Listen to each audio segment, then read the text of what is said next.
Assalamualaikum warahmatullahi wabarakatuh. Waalaikumsalam warahmatullahi wabarakatuh. Bismillahirrahmanirrahim. Alhamdulillahi rabbil alamin. Wassalatu wassalamu ala ashrafil anbiya'i wal mursalin, sayyidina wa maulana Muhammadin wa ala alihi wa ashabihil mujahidin at-tahirin, amma ba'du. Saudara-saudara kaum muslimin rahimakumullah, kalau setiap muslim ditanya kepengen punya anak macam apa, saya yakin jawabannya pasti sama, kepengen punya anak soleh. Betul apa betul? Betul.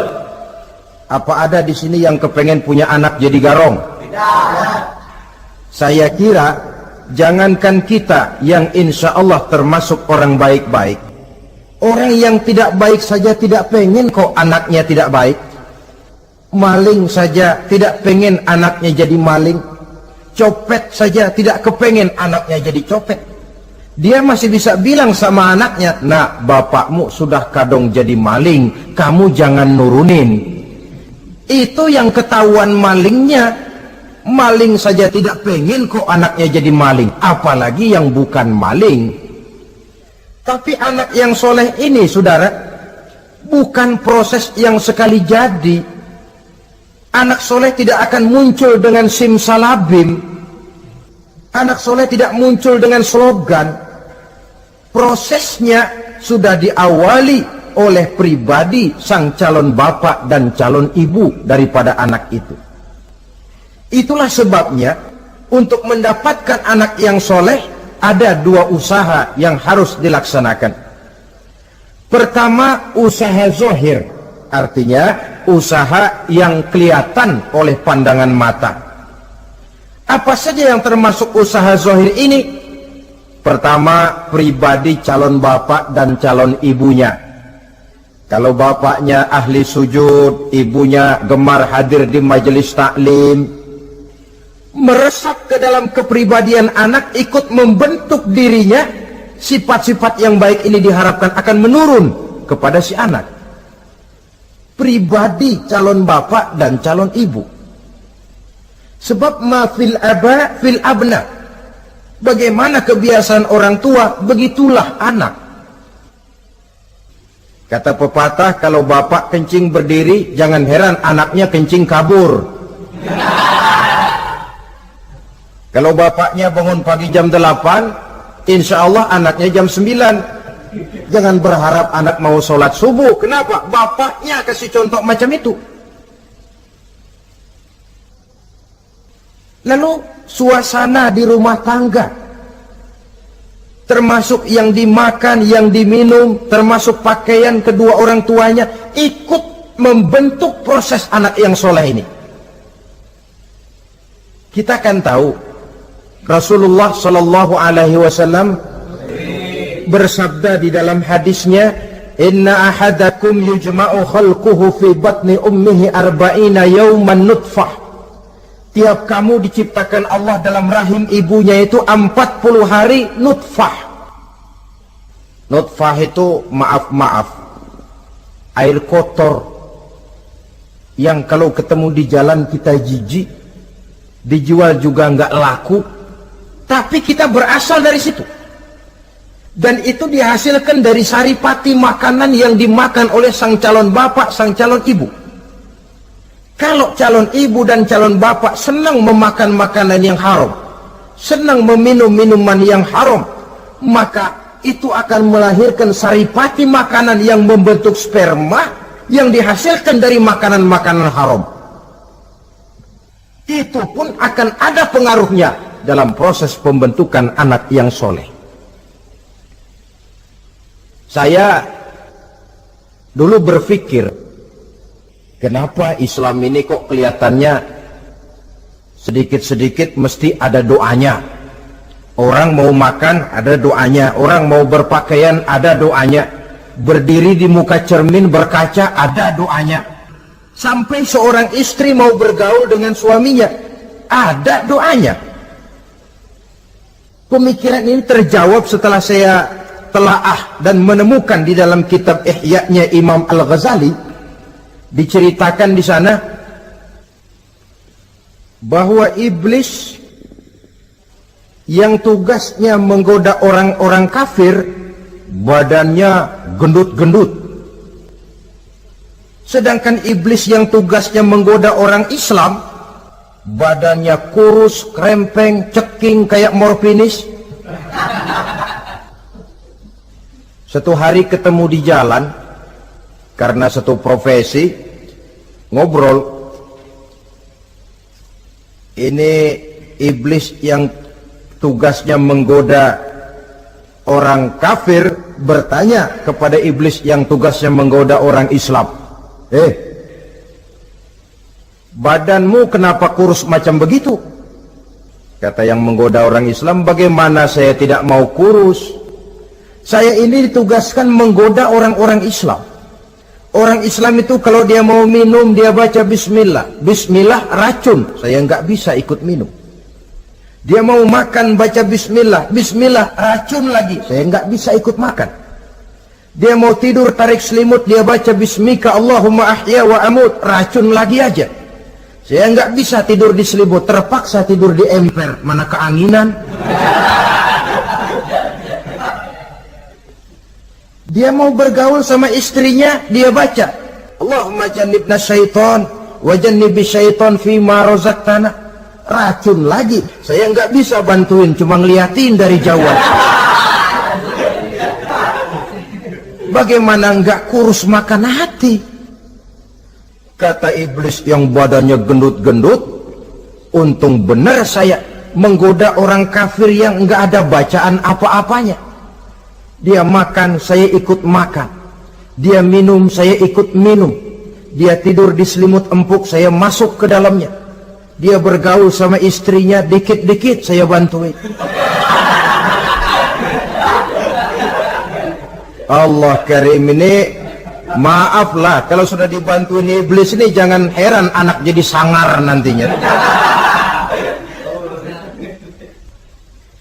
Jadi sejak proses produksi awal, Islam sudah mengajarkan hal yang sedemikian rupa. Pribadi calon ibu bapaknya baik, makanan, minuman, dan pakaian terdiri dari yang halal. Suasana beragama kelihatan di rumah tangga.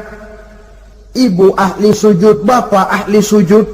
Ini termasuk proses usaha yang zahir dari orang tua yang menginginkan anak yang soleh. Sampai terjadi proses kehamilan. Proses kehamilan itu kata Nabi 40 hari yang pertama nutfah, 40 hari yang kedua alaqah, 40 hari yang ketiga mudghah. Mudghah itu embrio, cikal bakal bayi. Setelah proses 3 kali 40 hari itu, barulah ditiupkan ruh ke dalam rahim sang ibu. 120 hari atau 4 bulan, perempuan yang hamil itu baru terasa perutnya bergerak-gerak. Ini berdasarkan pengalaman perempuan. Saya sendiri kebetulan alhamdulillah belum pernah hamil.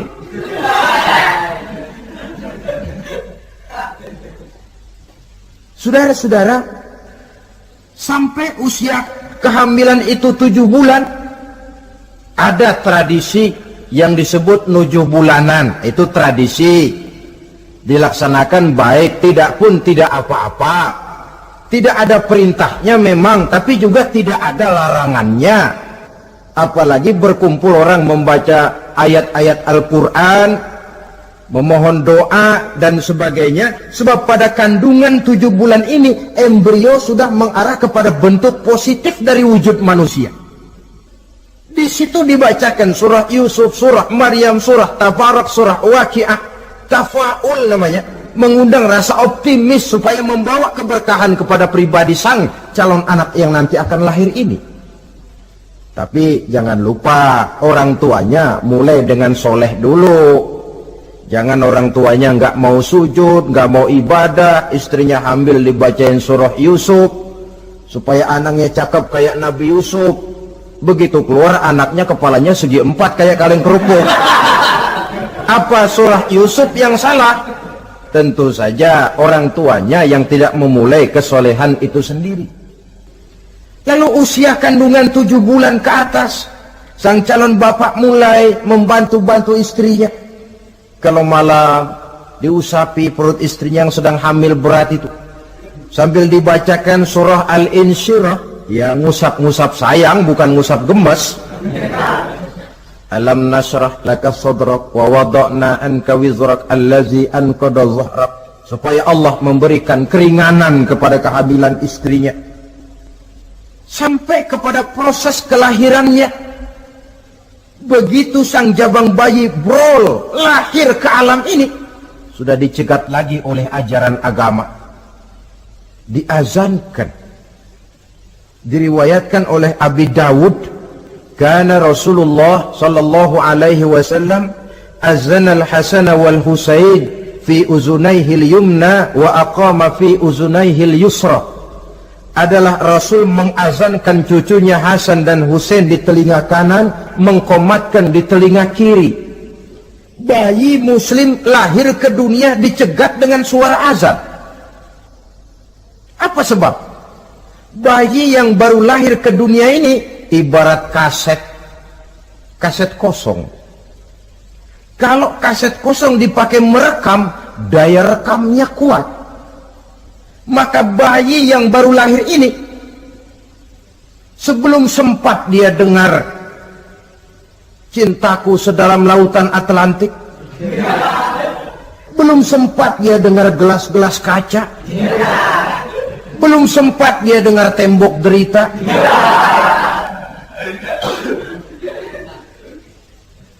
belum sempat dia menikmati serak-serak basahnya suara Frank Sinatra atau merdunya suara Madonna.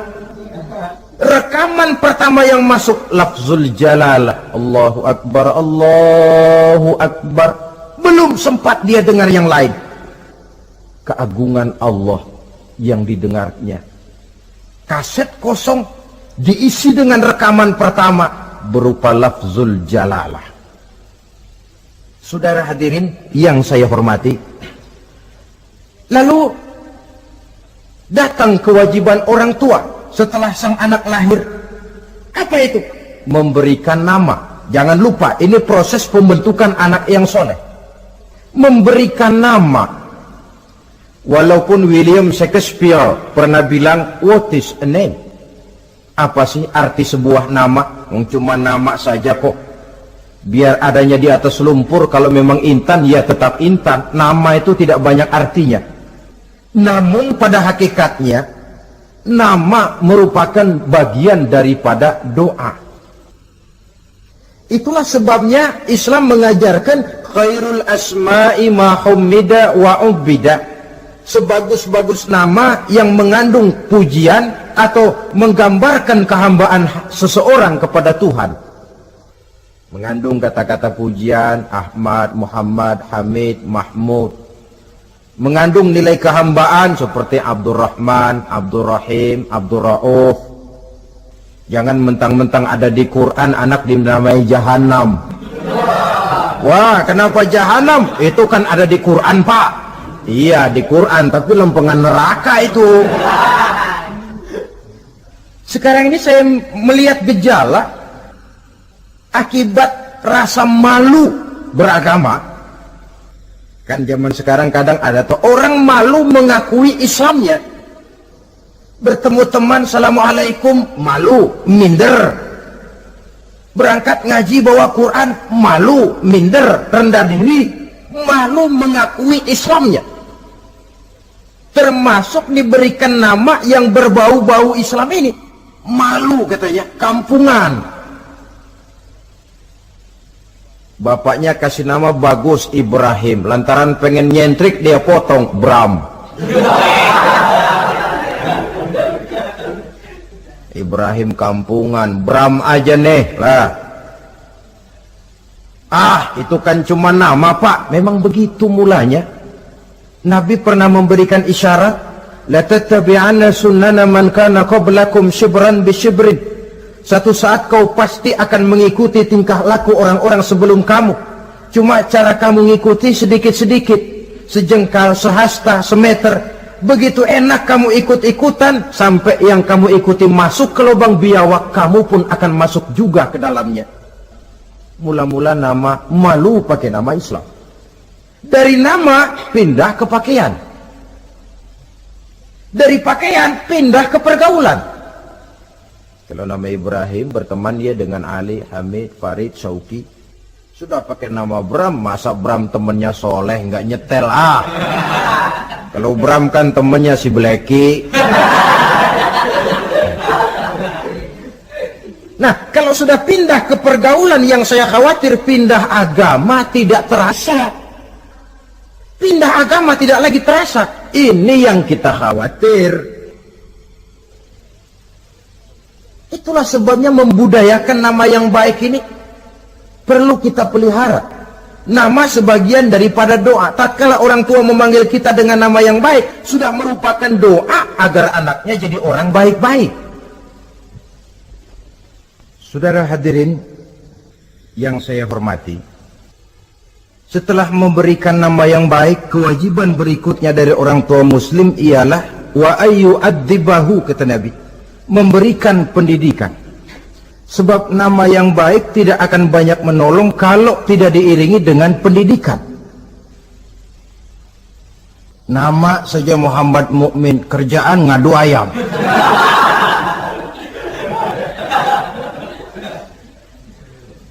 Nama yang baik tapi lantaran tidak diiringi dengan pendidikan, tidak akan banyak menolong. Nah, pendidikan ini dari mana dimulai? Dari rumah tangga. Al-bait madrasatul ula. Rumah tangga adalah sekolah yang pertama. Belum lagi anak kenal TK, ibtidaiyah, sanawiyah. Yang dia kenal adalah rumah tangganya. Gurunya adalah ibu bapaknya.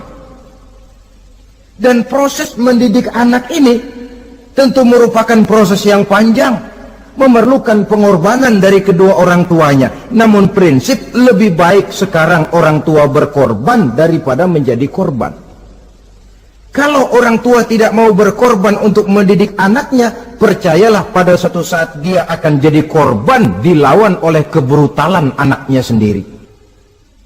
Biarlah kita orang-orang tua ini peras keringat banting tulang, pergi pagi pulang sore, kaki jadi kepala, kepala pun jadi kaki, untuk satu cita-cita agar anak-anak kita kelak lebih baik daripada kita sekarang ini.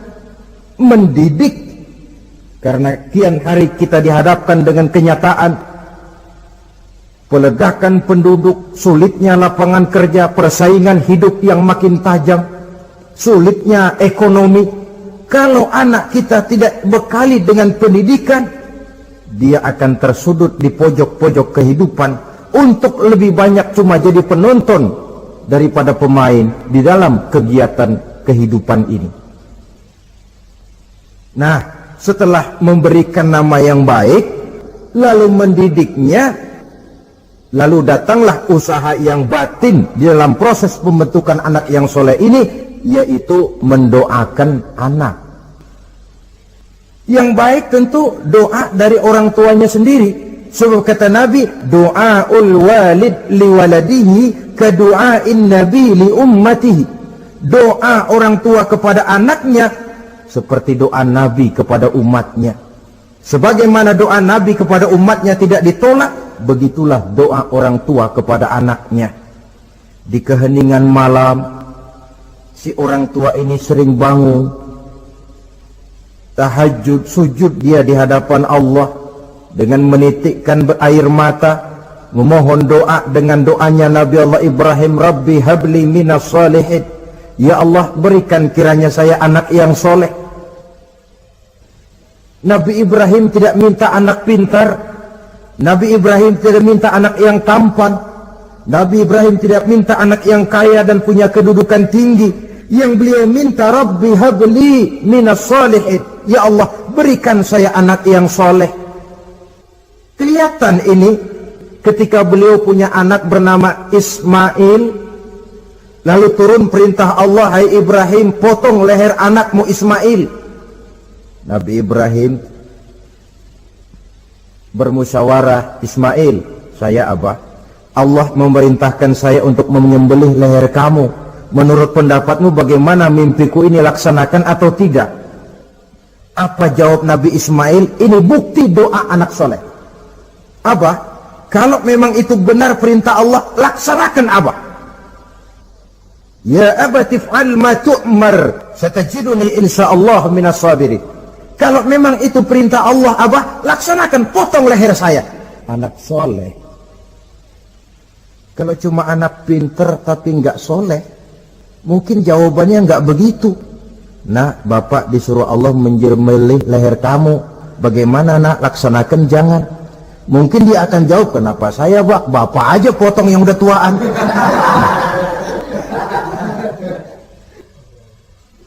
Doa orang tua kepada anak. Atau boleh juga doa orang lain yang diyakini kesolehannya oleh orang tua tadi. Mengundang Pak Ustadz, Pak Kiai ke rumah, tolong doakan anak saya. Tidak ada salahnya. Sebab Nabi mengajarkan, aksiru minan nas bidu'ail khair, fa innaka la tadri min ayyi fahin yuqbal. Banyak-banyaklah minta doa kebaikan dari orang lain, sebab kamu tidak tahu dari mulut yang mana doa itu diterima Allah. Mungkin saja orang menurut pandangan kita kere, miskin, tidak dipandang orang lain, tapi kalau doanya Allah mau terima, siapa yang sanggup menghalangi? Banyak-banyaklah minta doa kebaikan dari orang lain, sebab tidak seorang pun tahu dari mulut yang mana doa itu akan diterima Allah. Doa orang tuanya. Inilah hikmah khitan yang pertama, proses pembentukan anak yang soleh. Yang kedua, khitan itu menanamkan kepada anak-anak muslimin sikap berani menghadapi hidup. Di waktu kecil sudah dilatih mengalirkan darah. Seolah-olah orang tuanya berkata, nak, hidup ini adalah perjuangan, nak. Perjuangan itu peras keringat, banting tulang, mengalirkan darah, kadang-kadang mengorbankan nyawa. Hidup bukan undian, nak. Jangan mengharap untung besar tanpa mau peras keringat. Berani hidup artinya berani menghadapi segala resiko yang ada di dalam hidup. Di zaman sekarang banyak orang yang takut menghadapi hidup. Pakaian mau bagus, makan mau enak, hidup mau terpandang dan dihargai orang, tapi kerja keras tidak mau. Paling-paling istilah orang maunya cuman hardolin. Hardolin itu bahasa Jerman, artinya dahar modal ulin. Santai. Ini kan takut menghadapi hidup, atau melihat bahwa stres hidup begitu tinggi, lalu mengundi-ngundi hidup.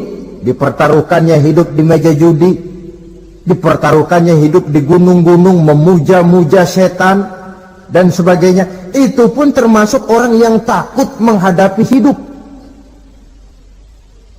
tidak berani menghadapi resiko yang ada di dalamnya. Cuma khayal saja membumbung tinggi, tapi keberanian untuk bekerja keras tidak ada. Anak-anak muslimin sejak dini, sejak masih kecil sudah dilatih mengalirkan darah. Hidup ini perjuangan, nak. Bukan santai-santai, bukan berleha-leha, bukan berandai-andai. Tidak akan pernah sampai kita kepada tujuan kalau hidup cuma diisi dengan berandai-andai, berleha-leha, bersantai-santai. Dia adalah perjuangan, jalannya menanjak, menurun, banyak onak dan duri di sekelilingnya. Kuatkan pribadimu menghadapi hidup ini. Ditanamkan sikap berani menghadapi hidup. Itu yang kedua. Lalu yang ketiga, khitan pada hakikatnya merupakan peletakan batu pertama, dalam arti mempersiapkan anak supaya hidupnya nanti menjadi orang yang sujud kepada Allah. Secara tidak langsung orang tuanya seolah-olah berkata, nak, kamu dikhitan sekarang supaya nanti kamu bisa istinja. Nah, kalau kamu sudah bisa istinja, kamu bisa berwudu. Kalau wudumu sah, kamu bisa sholat. Peletakan batu pertamanya lewat khitan. Jadi kalau sudah dikhitan lalu dianggap selesai, sholat tidak diajarkan, wudhu tidak diajarkan, ya sama saja dengan membangun rumah. Setelah peletakan batu pertama lalu tidak dilanjutkan dengan membangun yang lain, alang-alang yang bakal tumbuh. Sebab dalam realitanya nanti bukan cuma tubuh kita yang dikhitan, harta kita nanti dikhitan. Cuma khitan harta namanya zakat, infak, sodakoh. Itu kan harta dikhitan supaya bersih. Khitan juga namanya. Karenanya mengkhitan anak, mempersiapkan anak agar menjadi hamba Allah yang sesungguhnya, menjadi manusia yang sujud kepada Allah Tuhannya. Itu merupakan prakondisi ke arah pembentukan manusia yang kelak akan sujud kepada Allah Rabbul Jalil. Peletakan batu pertama mempersiapkan anak untuk hidup melaksanakan ibadah, dan ini tujuan hidup. Allah jelaskan, wa ma khalaqtul jinna wal insa illa liya'budun. Aku tidak ciptakan jin dan manusia melainkan untuk beribadah kepadaku. Masalah paling pokok bukan bertanya mengapa kita diciptakan oleh Allah, karena kita memang sudah ada. Masalah paling pokoknya ialah untuk apa kita diciptakan oleh Allah. Kalau saudara bertanya mengapa saya dibikin oleh Allah, itu hak Allah untuk menjawabnya. Manusia buntu.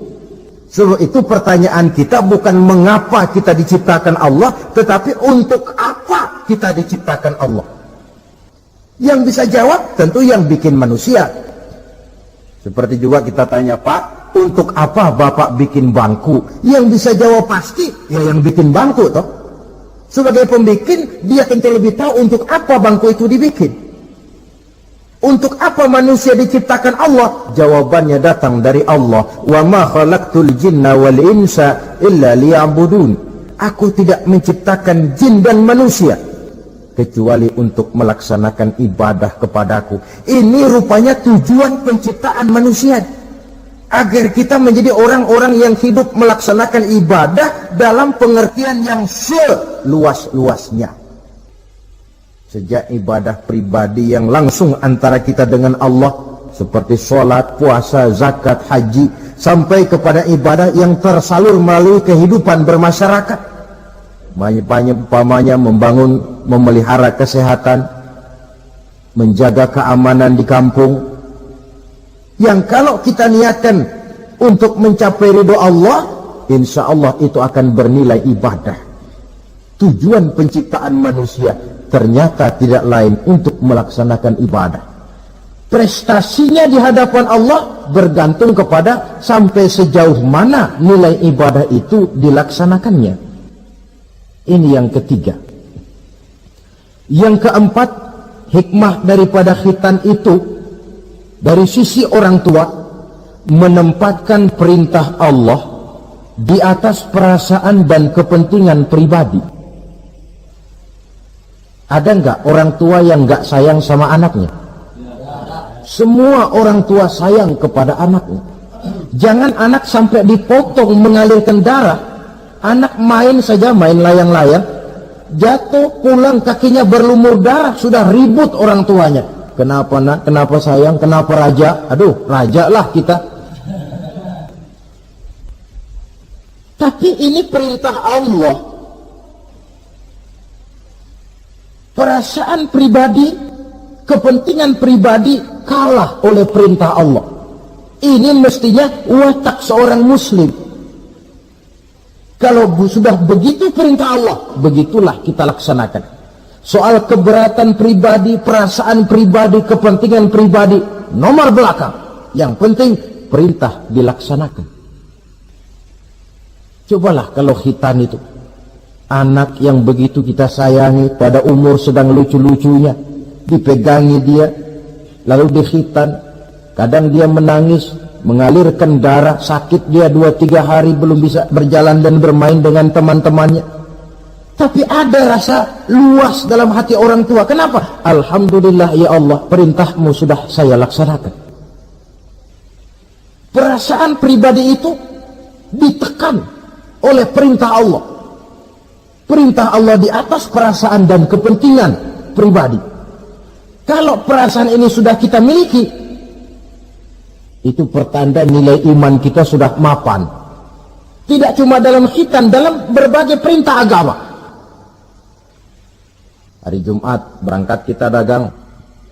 Begitu 11:30 mendadak banyak yang beli, laku lagi. Sudah kedengaran suara azan, hayya 'alas shalah, hayya 'alal falah, pembeli makin banyak. Disitulah barometer iman kelihatan. Terusin melayani pembeli dan dapat untung banyak, atau perintah Allah yang sudah memanggil-manggil itu.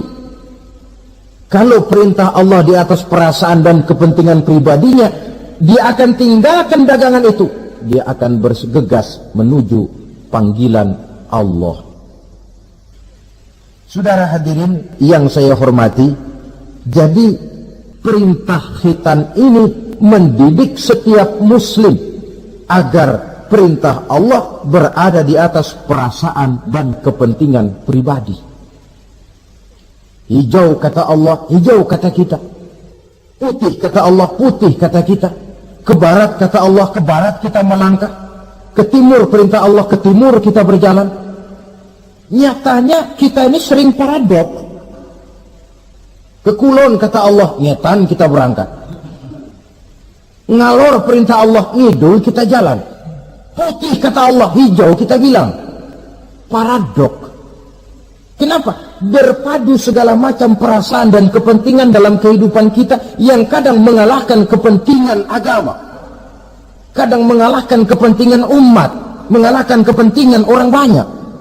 Tidak itu yang dididik di dalam pelaksanaan khitan ini. Ini yang keempat. Kemudian yang kelima, dari segi kesehatan, kulit yang dipotong, yang menutupi kulfah itu adalah tempat bersarangnya segala macam kotoran. Membiarkannya mengendap bisa saja menimbulkan kanker kulit. Maka untuk menjaga dan memelihara kesehatan, agama menganjurkan khitan. Di samping tentu ada unsur kepentingan biologis. Ini maaf-maaf lah, kalau nanti orang sudah bersuami, sudah beristri, akan terasa manfaatnya khitan. Lain loh yang dikhitan dengan yang tidak itu. Coba saja tanya orang, makan pisang itu yang enak dikupas dulu apa dimakan kulit-kulitnya? Ya mesti tentu yang enak ya dikupas dulu. Kalau kulit-kulitnya juga dimakan, rakus namanya. Belum lagi kemungkinan bisa jadi penyakit. Dari segi kesehatan, dari segi kepentingan biologis, perintah khitan ini kembali manfaatnya buat kehidupan manusia. Itulah sebabnya di dalam An-Nahl ayat 123 Allah Subhanahu wa taala menegaskan, "Tsumma auhayna ilaika an ittabi' millata Ibrahim hanifa wa ma kana minal musyrikin." Kemudian kami wahyukan kepada kamu wahai Muhammad, ikutilah agama Ibrahim yang hanif ini, dan tidaklah ia termasuk daripada golongan orang-orang yang menyekutukan Allah. Artinya syariat khitan ini yang berasal dari sejarah kehidupan Nabi Ibrahim diteruskan oleh syariatnya yang dibawa oleh Nabi kita Muhammad sallallahu alaihi wasallam. Maka kalau ayat menjelaskan inna dina indallahil Islam, agama yang diridhoi Allah itu cuma agama Islam. Islam yang mana? Islam yang dibawa oleh Nabi Adam, diteruskan oleh Nabi Nuh, diteruskan oleh Nabi Ibrahim, diteruskan oleh Nabi Musa, diteruskan oleh Nabi Isa, dan disempurnakan oleh Nabi kita Muhammad sallallahu alaihi wasallam. Karena seluruh rasul yang 25 ini sumbernya sama, Allah. Prinsip ajarannya sama, la ilaha illallah. Cuma syariatnya saja yang agak berbeda, disesuaikan dengan situasi dan kondisi dari umat yang dihadapi oleh rasul itu. Nabi Sulaiman misalnya ada sholat, tapi sholatnya Nabi Sulaiman tidak pakai rukuk dan tidak pakai sujud, berdiri saja. Zaman Nabi Nuh ada puasa, tapi puasanya versi Nabi Nuh lain dengan puasanya versi kita sekarang ini. Syariat berbeda sesuai dengan situasi dan kondisi. Tapi khitan sejak Ibrahim, Ismail, Ishak, sampai kepada Musa, sampai kepada Isa, sampai kepada Nabi kita, terus berkelanjutan sampai hari akhir nanti. Jadi bukan merupakan syariat baru. Pengukuhannya dalam An-Nahl 123 ini, aku wahyukan kepada Muhammad, ikuti agama Ibrahim, agama tauhid, yang diantara syariatnya adalah pelaksanaan khitan. Sedangkan Ibrahim seorang yang hanif. Hanif ini lebih tinggi daripada sekedar taat. Kalau orang yang taat itu contohnya begini, nak, tolong taruh ini gelas di pinggir meja, nak. Kalau dia taat, ya apa adanya, ditaruh saja tuh gelas di pinggir meja. Orang yang hanif lain, mikir. Iya, kalau ditaruh di pinggir kan gampang kesenggol orang, jatuh ke bawah, pecah. Biar diperintah taruh di pinggir, taruh aja di tengah dah, biar aman. Ini hanif namanya. Tingkatan yang lebih tinggi daripada taat. Nabi Ibrahim seorang yang hanif. Tidak ada perintah Allah yang tidak dilaksanakan dengan sebaik-baiknya. Sampai pun perintah memotong anak sendiri. Saya kira kalau perintah macam begini turun kepada orang zaman sekarang, banyak yang bubar jadi orang Islam. Potonglah leher anakmu, dah, udahan aja dah. Dan memang perintah itu cuma untuk menguji kekuatan mental Nabi Ibrahim alaihissalam. Perintah menyembelih leher anak, perintah membangun Ka'bah, perintah hijrah keluar dari kampung halamannya sampai mengembara ke negeri Syam. Perintah ujian menghadapi api yang dinyalakan oleh Raja Namrus. Belum lagi perintah menghadapi kekufuran daripada kaumnya, menghadapi orang tuanya sendiri yang adalah produsen berhala. Bisa kita bayangkan ini, anaknya penegak tauhid, bapaknya produsen berhala. Tapi itulah agama, syarat dengan contoh. Yang anak bapaknya nabi, anaknya bajingan. Yang anaknya nabi, bapaknya pembuat berhala. Karena memang hidayah itu adalah hak prerogatif dari Allah Subhanahu wa ta'ala. Diberikan kepada siapa saja yang dikehendakinya. Saudara-saudara kaum muslimin rahimakumullah. Oleh sebab itu,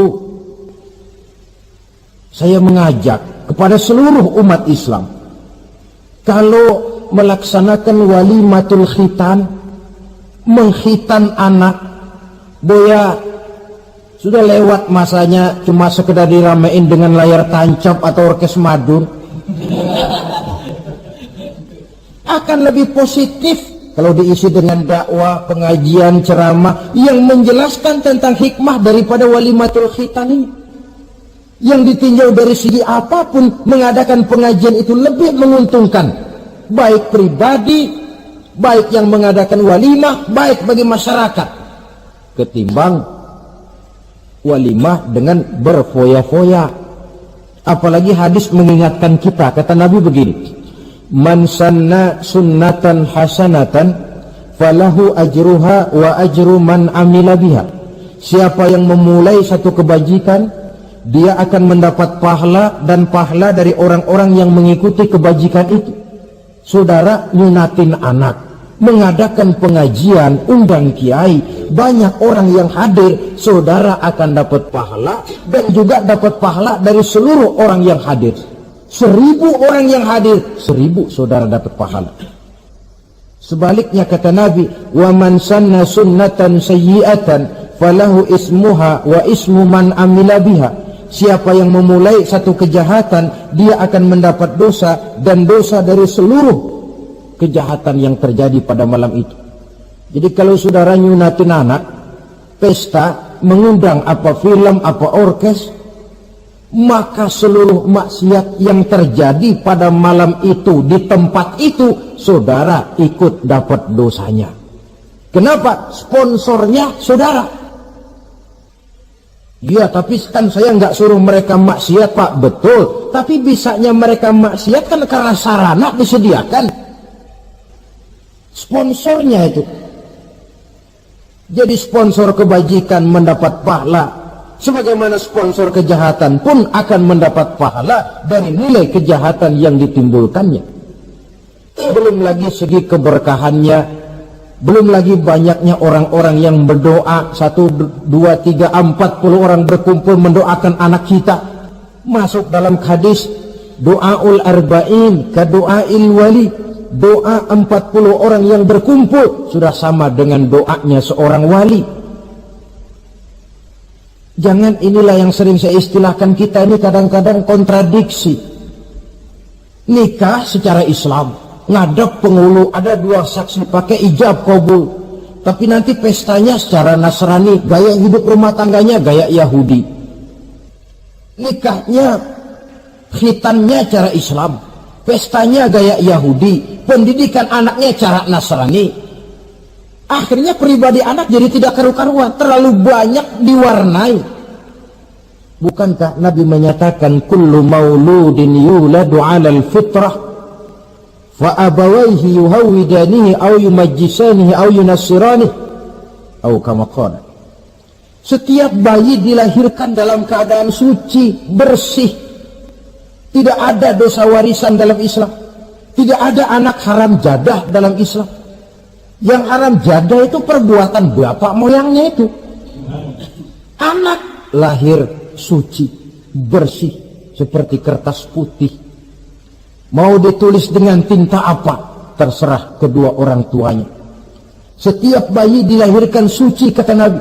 Orang tuanya yang menjadikan dia Yahudi, menjadikan dia Nasrani, atau menjadikan dia Majusi. Kadang tanpa terasa. Bapaknya Muslim, ibunya Muslimah, tapi anaknya belajar di sekolah Nasrani.